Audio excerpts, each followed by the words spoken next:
Hey guys, this is Nick Clifford from Mom Tales. Hope everything's well. Got a very interesting guest today, Hal Bradley, Dr. Bradley, to be correct. Very interesting background and history. Um, he's an author and an ex, I'm going to put a courier for the Colombian cartel. Hal, thanks a lot for coming on the show. I really appreciate it. And guys, listen, definitely like, share, subscribe. I definitely appreciate that. And I know I'm calling you from an undisclosed location, which I hope will change eventually soon. Uh, Hal, thanks a lot for coming on the show. I appreciate it. Hey, it's a pleasure to be on your show today, Nick. Thanks for having me as a guest. Appreciate it. Sounds good. Well, if you can, I want to, the first thing I want to start, one of my first questions, sorry about that, is Yeah. I know that you, if I'm correct, born in Mexico City, if I'm right? No, I was born in Seattle, Washington, but at the age of 15, back in 1969, I ended up in a mining camp in the state of Durango for about 14 months. And that's actually where my crossroads of my life began, the transitioning into the world of the now known as the Sinaloa drug cartel. But at that time in my life, back in 69, there weren't any cartels in Mexico yet, just criminal organizations, basically families, kind of like New York, you know. It was, Okay. What, so what is to give people a little more understanding? Um, because you were very young at that time. How did yeah, that? How did that even? How did you even cross paths in this kind of world at such a young age? that's a good question. I'll tell you what, I'll give you a brief bio right now for your audience so they'll have an understanding and a perception of this story and this journey. In 1969, myself and two friends got caught smoking cigarettes in the bathroom at our high school just north of Seattle, Washington. And back in those years, they suspended you for a whole semester for those kind of actions. So I was Yeah, kicked I out, and remember. yeah, and my mother didn't want her son wandering the streets, and she had a friend that owned a mining corporation down in central Mexico, so she thought that that'd be a good experience for me. So she had me shipped down to Mexico. And when I arrived in Walterio, which is on the border of Zacatecas and Durango, central Mexico, not one person in that village that I was at spoke a word of English. I'd never even heard Spanish. I was from north of Seattle. And so it was really an interesting integration into the community. I had to learn the language, I had to learn their cultures and traditions, but unknown to my mother and my family up here, the main operation, the mining operation was a front. The main thing was they were in the marijuana production and had fields of poppies for opium production. And right away, I integrated into that world, and they had an organized crime syndicate at that time that controlled that whole region. And he had a son about my age, and his son and I became very close, very good friends. And over the course of 14 months, I witnessed and experienced many things that were very foreign to me. For one, my friends were riding, the banana seat, ape hanger, handlebar Schwinn bicycles. I was down there riding a burro, and they were riding on the streets we grew up in. I was down there riding back mountain trails, coming into Indian camps and harvesting plantation regions where people were living right alongside the fields at that time. So it was a real culture exposure. And my first witnessing of violence was down in Mexico. I mean, I grew up where you get in a Friday night fist fight at a keg party, like normal kids do. I can remember sitting in the small cafeteria at the mining camp and having breakfast with my private bodyguard that was assigned to me down there while I was living in country. And a guy walks into the cafeteria, pulls a gun out, and blows this guy's brains out 5 feet away from me. And of course, that's the first time in my life I'd ever seen violent activity. And I remember Memo telling me to stay seated where I was at. And he took the guy that shot that guy outside and had a talk with him. And then he brought me outside and he said, listen, whatever you see in your lifetime, never expose the experiences of what goes on down here, because this is a culture that you don't yet understand. And over the course of the 14 months, believe you and me, brother, I learned how to understand that culture. So I'm what happened? sure. Yeah, yeah, brother. So you were how old at this time? 15, I 16? I was 15. I wasn't 16 yet. My brother Wow. got, my brother was wounded in action in Quezon Valley in Vietnam. He was the United States Marine Corps at the time. So that's when I exited Mexico, went back stateside, and remember going to Bremerton Hospital, and I'm looking at my brother in this medical ward, and I'm looking at all of these young guys there, and they're all wounded, various combat wounds from Vietnam. And I was so angry, Nick, and I just said, well, I want to do something about this. So I went and got a GED. And 3 days before I turned 17, I took my oath. And a week after I was 17, I was in Fort Knox, Kentucky. And this is now 1971. So I went through, I did Tigerland in Louisiana, which of course you've seen the movie probably, Tigerland, 1972, where we were being trained for Vietnam by people coming right out of Vietnam. It was an incredibly hardcore program. And any of my brothers that might see this that were in Tigerland, nothing but love and respect. But anyway, that finished up. I went to airborne school, and before I was 18 years old, I had my jump wings on my chest. And at that point, shipped out to Germany, did my tour over there, came back stateside, and used my GI Bill to go to Sacramento City College. I ended up in California. And I enrolled in school, but in the fall, the winter break, I decided to go back down to Walterio, Durango, Mexico, and visit my village. Well, when I got down there, my friend, my asociado, my compadre, the kid that was my age, now he's working for his family. And this is 1974. And this is right at the crust of the cartels being formed by people that I'll talk to you about on your show today that I knew. I personally knew El Chapo. I knew Rafael Cara Quintero. I knew Ango Fili Gallardo. I knew these guys. They were all young. 40 some odd years ago, we were all coming up at the same time. But not getting ahead of myself. My compadre, Ruben, told me, he says, listen, man, go back to the States, get a car, bring this type of a car back down here. And it was a Ford LTD. And he says, we'll put compartments in it, we'll pack it full of marijuana, and we'll make a whole bunch of money. Now, you got to realize in 1974 in a Chowari Indian village, a pressed and compressed and wrapped kilo was only 20 American dollars. Up here in the United States, when I got it across the border and into just north of Sacramento, I had a guy that did all my distribution for me. We'd bust those things down into pounds, and those pounds would go for 650 a pound. So you're looking at almost $1,300 per every $20 bill spent, and it would be gone within a couple days. And you got to realize this also at that same time on my podcast show, the Crisis Victory Show, I talk about the Emerald Triangle. Back in 78, 79, the marijuana industry in Northern California came into play, which greatly affected the Mexican marijuana trade that I was involved with. But up until that time, I recruited a couple other guys out of college with me, got their cars down there. We cut compartments in their cars, and I had 3 cars running full time coming into the States, and we were making about $80,000 a carload after expenses. Wow. Yeah, Wow. with That's and crazy. yeah, So, brother, you're talking about a bunch of broke college guys living on the GI Bill, getting 368 bucks a month.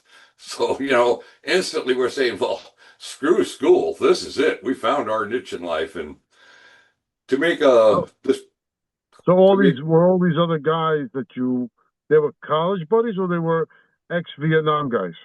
no, they were college guys that I met on campus, just wild like me, that were bored with school already. We were all freshmen in college and working on getting our first step, which is your associates. And as you know, later in life, I finally acquired my doctorate back in '04, but that's neither here nor there right now. The point is this: we developed this marijuana industry, and around '79, I picked up a plane, I moved up to Ukiah, and I started flying. And I started with the Cessna 172 Skyhawk, and then I jumped to a 185.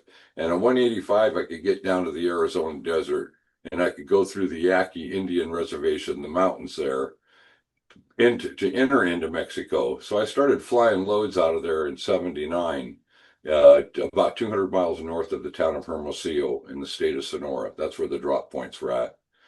And I get down there during this time, the marijuana business, we're all about love and hugs and handshakes and everything's really mellow.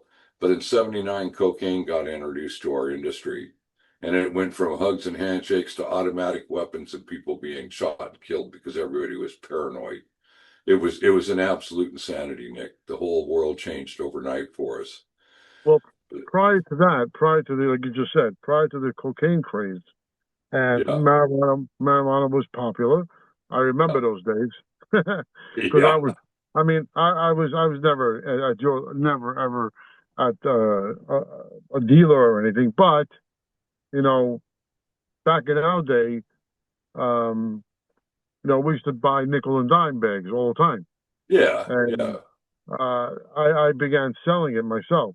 Not a lot, not major quantities or anything. I saw a little bit. Thank God I never got caught, you know. Yeah. But Yeah. when you were at that point, when you were right before, like I said, right before the cocaine craze, when you were doing these runs back and forth, was there anybody particular you were working for?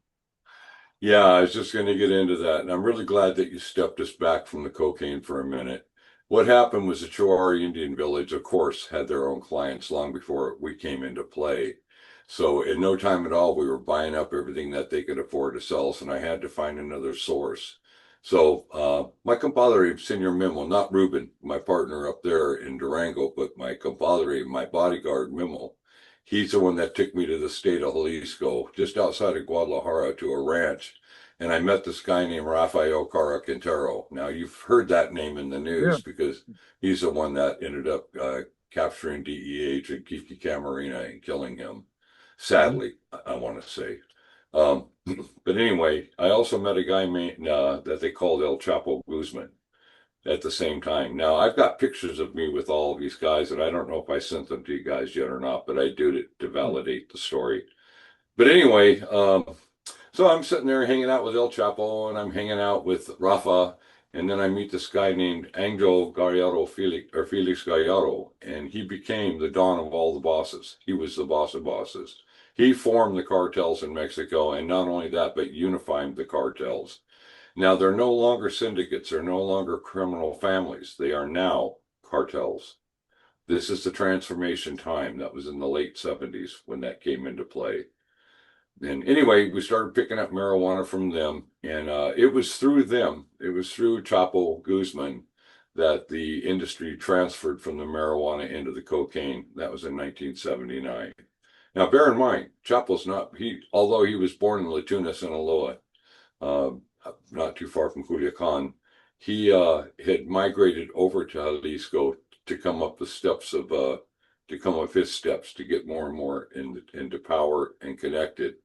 Later, he went back to Sinaloa and became the leader of the Sinaloa drug cartel, as the world knows. He was the biggest drug dealer in the world. He bypassed Pablo, and I remember well when we were getting our loads through Pablo and all of that. I've been down there, I've been through all of that.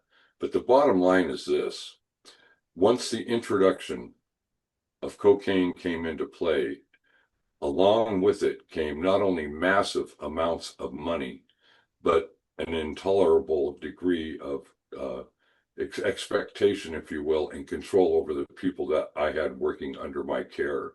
So here I am, I'm climbing the ranks. I become an underboss in the United States, and ultimately, I became the largest cocaine trafficker in the history of the Pacific Northwest. I was also in 1991 targeted by the Department of Justice. I had a 38 kilo purchase going down. Actually, I was doing 70 keys, but I cut the load in half, and the guy ended up with 38. He got arrested with them. And what flagged that load was that they had soccer ball symbols on them instead of the standard Mexican symbols on our kilos, which was like a Alacron stamp, which is scorpion, or it would say Estrella, or it'd have a lot number on it. Those kind of where the cocaine came from Colombia to Mexico, and the cartels would take those kilos, reprocess them, add stuff to them, and then they'd repress them, and then they would put their cartel stamps on them. Well, the soccer ball symbol told them that they had a player north of Seattle that was working for the Pablo or for Don Pablo Escobar's organization out of Medellin, Colombia. And that's when they enacted Operation Northern Exposure. And I became the primary target of the Department of Justice during that time. But, 1990. Go well, ahead, brother. before you go on, I'm sorry. Um, being that you're, so to speak, a gringo, um, Gabacho. Yeah. being that the case, um, did you find it? Because I'm a little bit amazed at how somebody like yourself, or even somebody like me, anybody from the States, and there's been guys like Steven Richards and all them that were able to, get mixed into that business. I find it interesting because I know that the Mexicans or Colombians, they're very, what's to put it, what's the word I'm looking for here? Very They're cultural. They're very, not just very, cultural, but they're they're very into very, their own. yes, they're very much into their own, and they're very skeptical. They're not that, they act like they're very welcoming, but they're really not. Uh, They're, I'm, I'm going to correct you. ah, They said to me, aquí en su corazón vive la sangre de la ciudad. They said, in your heart pumps the blood of this village. yeah. Yeah, and they said I was a child of that village. I wasn't white. I wasn't a gabacho. I wasn't a gringo. I was part of that village as a child. So when I came back to visit my village, I wasn't looked at like I was a gringo. I was one of the kids. The advantage to that was I have blonde hair, blue eyes, spoke perfect English, and I could run up and down highways in Los Estados Unidos and draw no attention whatsoever to myself. The other part of that, Nick, was that I was socially trained as a child, and the Mexican Latino way of life, their lifestyle was imprinted on me.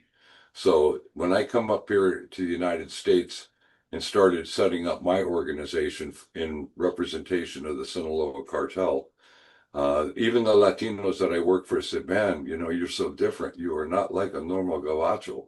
You are this different person." And I think it would be no different than a Sicilian coming from Sicily in the early 1900s to New York and migrating into that city. And then later, others come from there, but he has already been imprinted by the society that they have now transferred to. So that's the case with me. That's why the guys that I came up around and, the guys in my pictures where I'm operational with Chapo and all these different people that are now real famous people. We weren't back then. None of them were. We were just guys in the marijuana business. And Rafael Caracantero was the one that invented Sinsemilla. He's the one that created the strains of seedless marijuana. Hell, I can remember buying bales down there, and we bust bales open, and they'd have dead birds and maybe a golf ball and a bunch of yarn or other things all woven into those bales, brother. And but he refined it, and he did it because we became competitive to the Northern California uh, Emerald Triangle markets that were being developed across the United States as a result.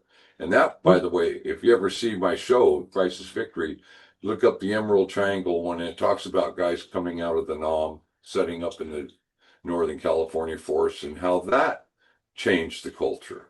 Everything changes by exposure, my friend. Well, these guys like Contreras and Chapo. Now, people, read whatever they read about these guys. I mean, in newspapers here, especially after Chapo got arrested and his Yeah. wife and the whole big story and his son. Um, you know, we watch things on TV about these individuals. I mean, we just take whatever was given to us. We don't know the truth. We don't know what these people were really like. Yeah. And I just happened to have a friend of mine who was Colombian who Yeah.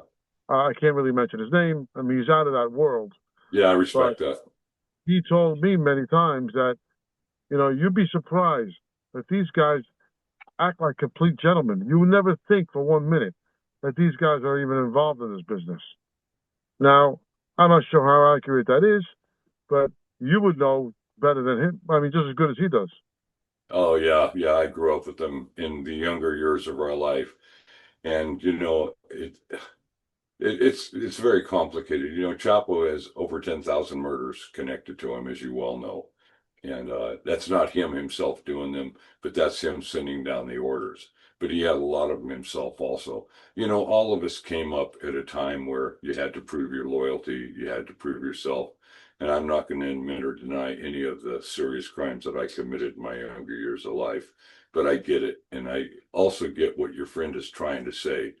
But I reflect back to there was this young little boy who would come with his uncle. He came to, 2 or 3 times the 14 months I was in that mining camp. And my personal bodyguard was connected to this guy. And that young kid was Ramon Arellano Felix. Now, you've heard that name, I'm sure. Now, Yep. when I met Ramon, brother, he was 7 years old. I was 15, and we would go out and we'd ride burros together, and they'd stay for a week or 8 or 9 days or whatever each time they came.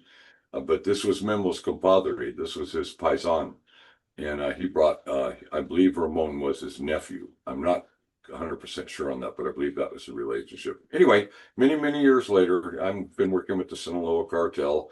We're now in the 80s, and this is just before I got popped and ended up in Folsom Prison. But about a year or so before that, I go down to Tijuana and I tell this guy, yeah, I know, I have a friend who lives here. His name is Ramon Arellano Felix. And the next thing I know, I've got a couple guys coming up to me at this cantina and they put me in a car and they take me. And here's Ramon now. He's one of the biggest drug dealers in northern Mexico.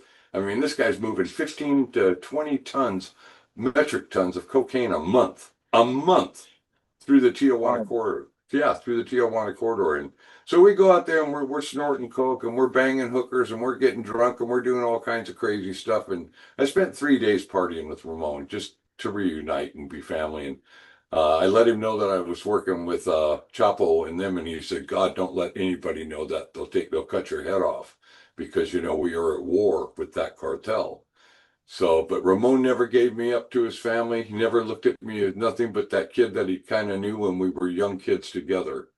And then I got a call some years later that he'd been shot and killed in Mazatlan, Mexico. It really broke my heart because my memory goes back to Ramon in a simpler time.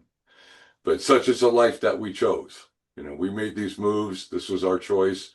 We had other options in life. Every one of us had other options. It could have Well, been, that's an interesting thing you just said now, because not just myself, I'm sure a lot of people, you know, um, when you say, "Oh, I'm from Mexico," "Oh, I'm from Colombia," yeah, like my girlfriend, she's from Colombia.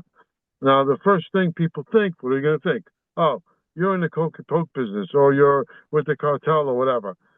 And it's no different than I'm Sicilian. Oh, you're in the mob, or whatever. Like me, I'm Greek. Oh, you're Greek or a gambler. So yeah, people get yeah. sometimes they get labeled. Now, Stereotyped. your experience, and I, I'm sure you find it a shame that Mexico, because I'm sure there's a lot of good Mexican people, a lot of good Oh Colombian yeah. people, Oh yeah. and that they're getting this type of unfortunate label. Yeah. Yeah, I Now, in agree your with that. experience with Mexican people in general, I'm sure you found a lot of good ones. Well, Nick, that's really a good point. I'm glad you brought that up. When I grew up in the village down there wasn't a house that didn't have a front door open for me. There wasn't a meal made where I wasn't invited. I was absolutely adored and loved by all 200 and something people that lived in my village. And uh, the daughters and the mothers loved me. The fathers and the husbands hated me because I was a good-looking 15-year-old blonde-haired, blue-eyed kid, and every mother wanted their daughter to marry me, and every older brother and father wanted me dead. You could, but I can remember walking around the La Playa on the weekends and holding a girl's hand and having 6 relatives about 30 feet behind me following us and never letting their and it's beautiful. It was a beautiful time in my life and a nice culture. But yeah, I get it. I don't like it that they stereotype a country that I love so deeply in that degree because the mass majority of the people in Mexico that are Latino people are absolutely religious, beautiful, precious, hardworking family people. And they bring you right into their life if you deserve to be brought into that life. But I went another way, Nick. I got involved in organized crime down there at a very dangerous level and at a very critical time in the history of that country when organized crime families converted and became cartels, which had thousands of members. and they took over territories and they crossed, and there was constant wars. And oh my God, the things that I have seen, the things that I survived in those years now, it's no wonder that I'm a senior pastor today. I mean, the conversion was, I don't even know how to put it in words, but let me take this now to the next degree. There's three stages to this story for you, for your audience. 1980s, I get popped in Sacramento. They hit my house, found a couple 100 grams of cocaine, missed 12 kilos I had in the garage up in the rafters. And so I only got hit with the 3-year minute, kept my mouth shut, did my time, paroled out of Folsom in August of 1989. My number is D64038 if anybody wants to confirm it. And decided I wanted to get away and make a change so I moved up to Seattle instead of living in Sacramento and marketing in Seattle. I went back home. A few months later, knock on the door. Guess what?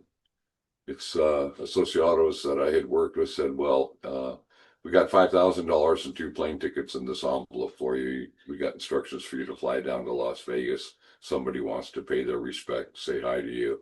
Good job. Kept your mouth shut. Did it all right. No problem. So I go down there and I told them I'm taking possession of 300 kilos of cocaine and I'm back in the game. Now you got to realize this too, Nick. My level of operation was 1/4 to 1/3 of a ton at a time of cocaine. So I was a major league player, very very important to the organization. I reluctantly Who was your supplier? Colombia or Sinaloa drug cartel, but it was coming out of Sinaloa. Okay.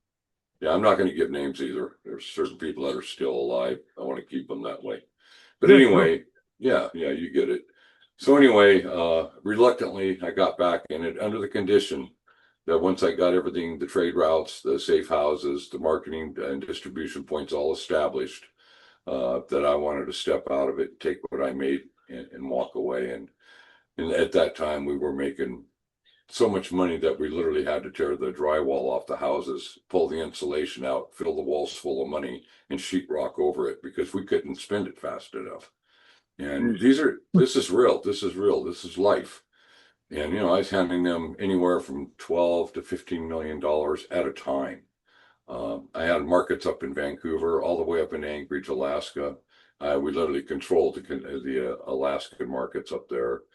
Canada, my buyers would buy anywhere from 120, 150, sometimes as many as 200 kilos cash up front, not a problem.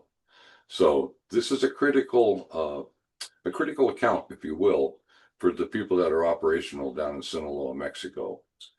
Now you got to realize, I think it was in '93 when Don Pablo was executed down in Bogota. But I'll get into that. I'll tell you how we found out about that here in a few minutes. Well, before you go any further, you have now established yourself as a major mover and shaker in the States for the Sinaloa cartel. Now, I'm a little bit interested in, were you ever concerned of any kind of undercover work, DEA, anybody investigating you? Was that ever on your mind? All the time. But I had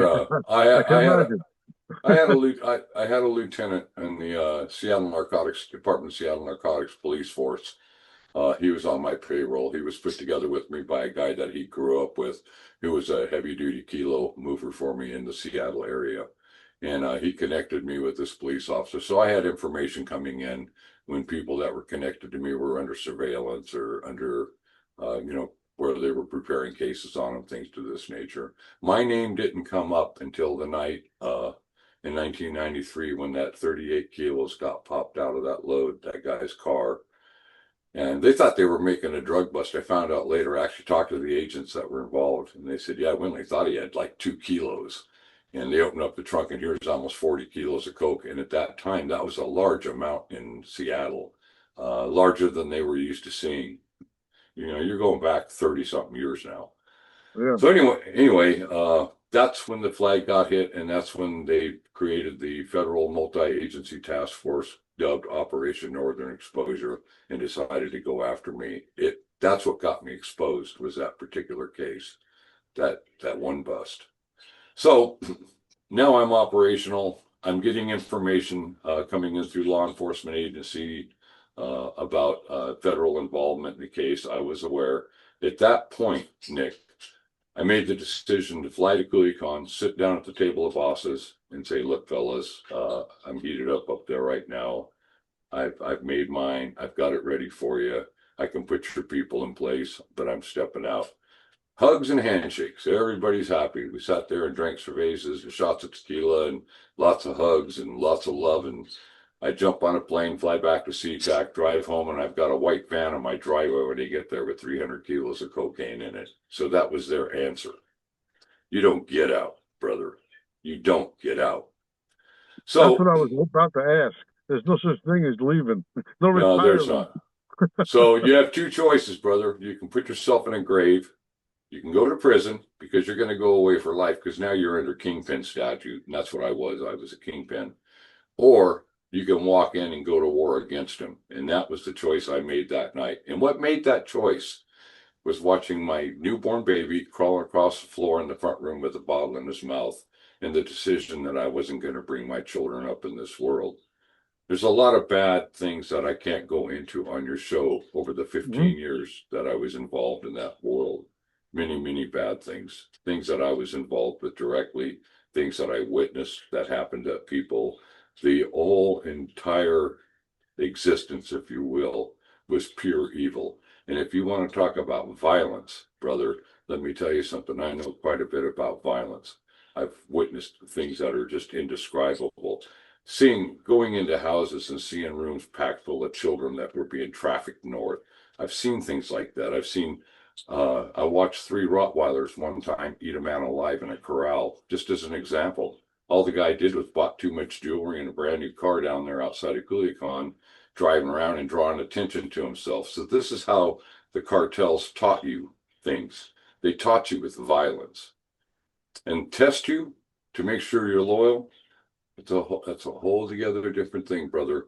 Sometimes you never know when you might have a guy put an arm around your shoulder and give you a hug, and the next thing you know, you hear the clicking of a hammer and you feel a gun at the back of your head, and somebody puts a gun in your hand and says, "Take care of this right now, or you're going to fall in that shallow grave too." That's the world that I did not want to bring my children into.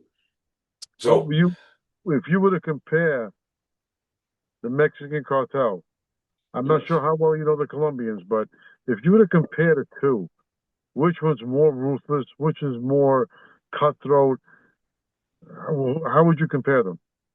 well, that's a really good question. I would say in the late 70s to the mid 1980s, Colombia had them beat, no doubt about it. Their torture techniques and the things that they were taught, and they were taught, by the way, by the CIA. The CIA are the people that trained Pablo Escobar's experts that were in the field of torture. The CIA were extremely operational in Central America during the 80s and early 90s in that capacity. What happened was, as the cartels were having trouble getting shipments through the Caribbean trade routes and stuff into the United States, it became more productive and viable entering into partnerships with some of the Mexican drug cartels for doing overland transport of their product in the United States. Angel of the Skies, Amaya, this kind of players came in at that time. I remember when Chapo flew down and met with Pablo Escobar and actually sat at the table with Don Pablo and came back and told us about it, and next thing you know, he's operational with Amaya, and they're bringing up plane loads of cocaine and through Mexico. But that's what happened. At the same time that the industry transferred overland ground transport of product, so did the transitioning of torture, things to this nature. Like I just told you about watching 3 Rottweilers eat a man alive right in front of me. So That's sick. I've seen people I've seen horrible things done to people, torture tactics. So you think there's a transfer of power from Colombia to Mexico?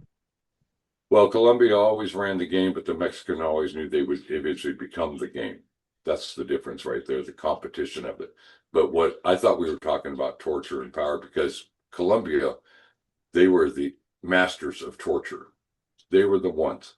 But what they did was they came up, and we call it the Universidad de Medellin. The University of Medellin is the school of learning how to become a torture specialist.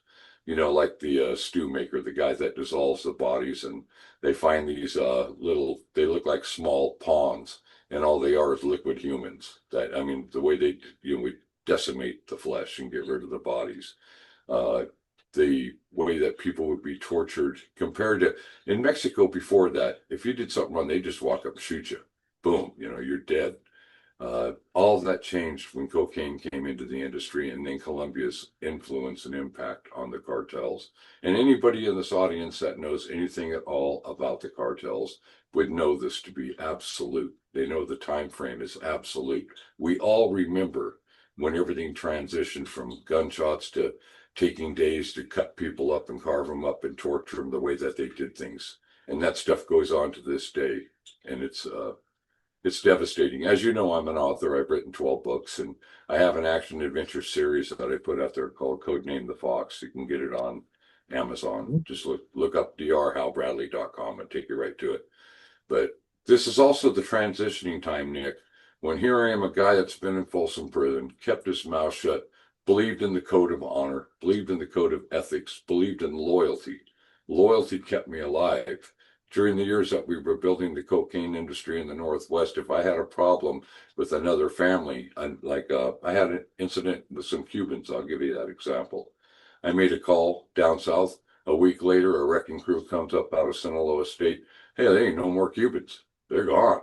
And this word gets out. And then a few times I had to extol violence myself to establish that, if you have a situation with me and you try to play me, or you try to be dishonest in something you're sharing with me, then I would make an example out of you. And you only have to make a few examples. In your circle, it's a small circle. There's only so many people that can buy lots of kilos of cocaine, and the word gets out fast. So people learn real quick, this is a serious businessman. You don't want to cross him in any capacity because he will stand for his own. And we did. Just like the Italians. No different. Yeah, exactly. No different. You got to make your mark. When it comes to the cocaine industry, the boom of the 80s and into the 90s, so forth. Yeah. What a lot of people probably don't understand and how it actually works. We have a little bit more time to go for the show. Yeah. We have to do a part 2 for sure. Look, it's just too much to talk about. But my question is that, a lot of people don't really understand. Like, okay, how did Hal go to so-and-so area? How did he establish safe houses? How did he establish getting product on the street? Like, he didn't go put an advertisement out. He didn't go promote it on the street or whatever. And I think people don't really understand how the process works. Go from, okay, it's in Colombia, it's in Sinaloa. How does it get to the States? How does it get moved? How does it get back on the street? How good is money? I don't think people understand the building block of how this, because it is amazing how you say, we made $100,000 a day. And people are like, wait a minute. Oh, yeah. Some days more than that. I mean, you make what you move. But that's a good question, Nick, and I'll walk your audience through that. But you're right, this has got to be a 2-part interview, because you got to take it also from the point that I walked in to take on the cartels.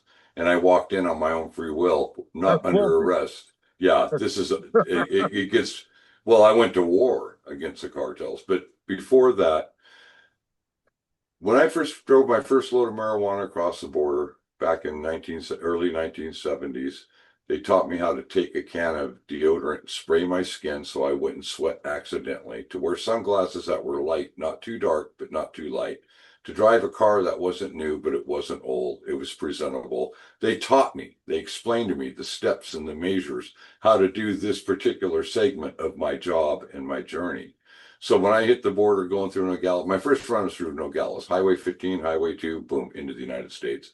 And I remember the agent came to my window, looking at him a foot away, staring in each other's eyes, stayed calm. I was relaxed. I didn't act normal. I didn't look away. I didn't do anything because, brother, I was taught. Now, bear in mind, I just got out of the military too. I've just had 3 years of nothing but instruction on discipline, on being able to take orders, understanding the chain of command. This rule applied also in the world of the cartels that I came up in back when they were organized crime syndicates developing into cartels. I was a former soldier by then. So anyway, I get once that happened, and the fact that I'm blonde haired, blue eyed, I could move. I had more ability to access. So what I did was I designed routes that weren't strictly Interstate I-5 up to Seattle, Washington, which would be the drop point just north of Washington where I had the safe houses at. I would establish the routes, the other highways and the other roads, and let people know where there's what we call hot zones. And a hot zone is where they actually have law enforcement spotters that are specifically looking for the type of people that are driving vehicles, the type of vehicles being driven, all these, the time of day that vehicles pass through. Well, I learned and mastered all of that. I developed our routes to where we could safely get our loads in. And to this day, if I was still in it, I'd still wouldn't have one taken off on the roads, because you always change up your formula. You never stay with the same pattern. If you have a criminal background, you would understand that completely, my brother. I don't know your whole background, Nick, but hats off to you, buddy. But the point is this: you have to learn how to infiltrate, you have to be able to evade, and you have to know how to take orders and have the common sense to listen to somebody that may know something a little bit more than you do, even though you think you know it all. And when you're coming up, what comes with coming up is power. And the most important thing to remember about power is to not let it get too far into your head, because a powerful man will always sit there and take the advice of the lowest person in his ranks, because that man won't even be in his ranks unless you put him in there in the first place.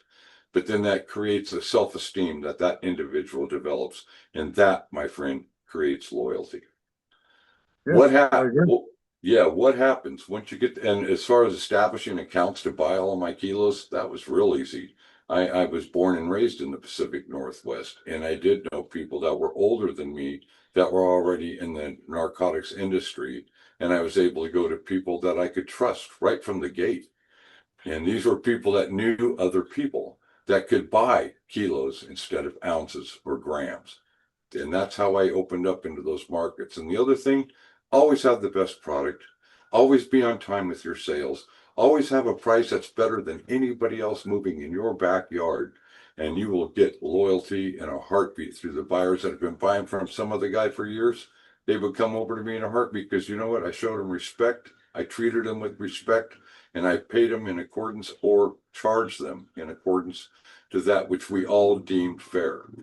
And that's how I ran my operation. And if you became a problem and you wanted to get into my business, hell, I just pick up the phone, make a phone call, and have people come up from a foreign country, and you wouldn't be around. And people got on and they loved that, because that meant they had protection. I remember full well when I had dealers that were threatened in the Seattle area. We would put together a few guys and we'd go down and we'd take care of those threats. We never hesitated, because you can't hesitate when you're dealing with that kind of money in a life and death industry that we had chosen to be in. But before we close it, go ahead. Yeah, I'm sorry. Go ahead. No, I was going to say before we do close, and I do want to do a part two for sure, because there's a lot more I want to ask. Oh, yeah, But yeah. my one question I do want to ask, and I think a lot of people would be curious about at this point, which is a pretty easy question, easy answer. Sure. In your opinion, currently, this 2025, do you think the Colombian or Mexican cartel are anywhere near the level they were when you were around? No way. No way. The biggest thing now isn't narcotics. The biggest thing now is human trafficking and weapons, but human trafficking is the primary. You don't have to grow it. You don't have to, there's so many different stages that you can omit. And trafficking human flesh is their biggest market now. So I've been told by people that are still actively in that world. So if you were to compare Colombian, Mexican cartels, let's say the mafia, the Italian mafia, which I know we kind of know is kind of fading. Yeah. Are they also in that kind of level where they're beginning to lose the power that they used to have? Oh yeah, no doubt about it, especially in recent events with a new presidency and going on what's happening in the border conflicts. But I was a smuggler for 6 years of my life. There's a lot of different ways to get drugs into the States. That part of it isn't over. But I think the politicizing of what's going on in Mexico right now, They have a new cabinet down there, a new president down there, and these people are definitely anti-cartel people that are being in place. And now they even have the support of a nation and other nations that we're down there with military training their people. We're not actively using military in combat, but we are training them, and our special forces teams are down there doing that. Our intelligence agencies are doing that. So I think that the days of the mega cartels that we have grown up in our lifetime, brother, are going to dissipate just like the Italian mob did. And when we do part two of the story, we'll get into the day I walked in, how I became a contractor for 17 years for the Department of Justice. We'll talk about my time in Leavenworth and my time with when Mr. Gotti was brought into the MCFP down there in Springfield. And Johnny Gambino was my bocce ball player on the yard. I mean, I went through my seminary. Yeah, I was a hospice counselor in there as a fellow prisoner and took 24 of my fellow prisoners through the dying process. I did a lot of favors for a lot of people in there, but we'll get into that in another interview. It's a whole big story. So anyway, hey, listen, Nick, I want to really thank you for having me on today. This was amazing, and I got nothing but respect for you, your show. I've heard good things about this show, so I was excited to get this story out, but let's definitely part to it. For sure, man. Thank you, Hal. I really appreciate it. Nothing but respect, sir. God bless you and yours.